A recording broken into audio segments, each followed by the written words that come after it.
देश भर में नारी शक्ति वंदन अधिनियम को लेकर सियासी घमासान जारी है।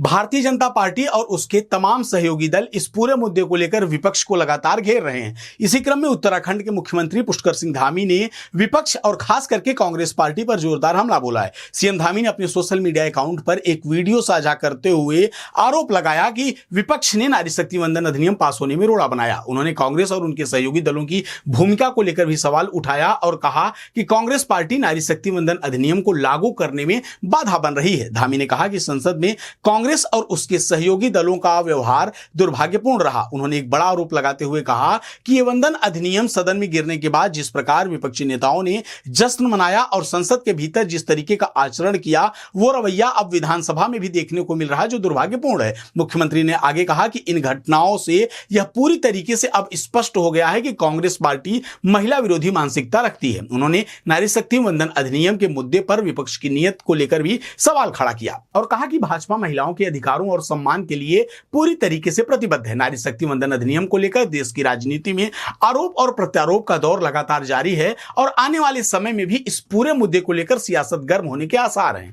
कांग्रेस पार्टी और कांग्रेस पार्टी के सहयोगी दल जिस प्रकार से नारी शक्ति वंदन अधिनियम को लागू करवाने के मार्ग में बाधा बनकर आ रहे हैं, उन्होंने जिस प्रकार से संसद में जिस प्रकार का व्यवहार किया, बिल गिरने के बाद जिस प्रकार का जश्न मनाया, और वही काम आज जिस प्रकार उनके कांग्रेस पार्टी के नेता दिल्ली में कर रहे थे, संसद में कर रहे थे, वही आज विधानसभा में भी यहाँ कांग्रेस पार्टी के नेताओं को देखने को मिला, उनके प्रतिनिधियों को देखने का मिला। अब ये बात पुख्ता हो गई है कि कांग्रेस पार्टी महिला विरोधी है और महिलाओं के आरक्षण के विरोधी है, उनके अधिकारों के रास्ते में बैरियर है, बाधा है। और जिस अधिनियम को 2023 में लागू करते समय सारे अधिनियम में सारी बातें लिखी हुई थी, उन बातों पर जिस पर कांग्रेस ने स्वयं भाग लिया था, और आज कांग्रेस पार्टी उन्हीं बातों का विरोध कर रही है, लोगों में भ्रम फैलाने की कोशिश कर रही है। और हमने आज विधानसभा के अंदर भी सारी बातें स्पष्ट तौर पर सदन के सामने भी रखी, प्रदेश की जनता के सामने भी रखी है कि हमारी मंशा साफ है। हमारे प्रधानमंत्री मोदी जी के नेतृत्व में हम हर कीमत पर, हमारी सर्वोच्च प्राथमिकता है कि महिलाओं को आरक्षण मिलना चाहिए, महिलाओं को सहभागी बनाया जाना चाहिए, भागीदारी उनको मिलनी चाहिए। हर नीति और सारे कार्यक्रमों में वो देश के सहभागी बने, उसके लिए हम हमेशा जो है उनके लिए संघर्ष करेंगे। और आज सड़कों पर भी महिलाओं का आक्रोश दिखा है, बड़ी संख्या में महिलाओं का आक्रोश दिखा है। और प्रधानमंत्री मोदी जी जब से देश के प्रधानमंत्री बने, उन्होंने लगातार महिलाओं के लिए काम किया है, चाहे बेटी पढ़ाओ बेटी बचाओ अभियान चलाना हो, स्वच्छ भारत अभियान लाना हो, उज्ज्वला योजना लानी हो, या ड्रोन दीदी लानी हो, लखपति दीदी लानी हो, या जेंडर अनुपात जो बिगड़ रहा था, लिंगानुपात, उसको ठीक करना हो, उसमें बैलेंस बनाना हो।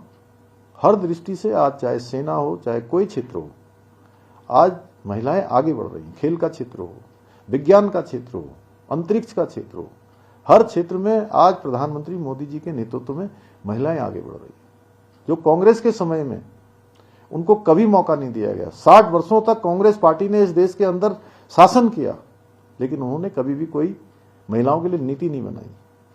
उनकी नीतियों में केवल और केवल अपने परिवारों की महिलाएं थीं, सामान्य परिवार की महिलाओं का कोई स्थान नहीं था।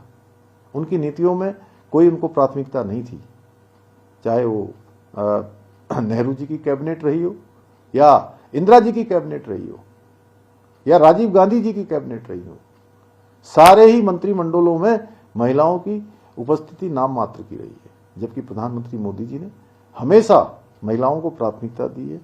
आज एक सामान्य परिवार से आने वाली श्रीमती द्रौपदी मुर्मू जी आज देश के सर्वोच्च संवैधानिक पद पर हैं।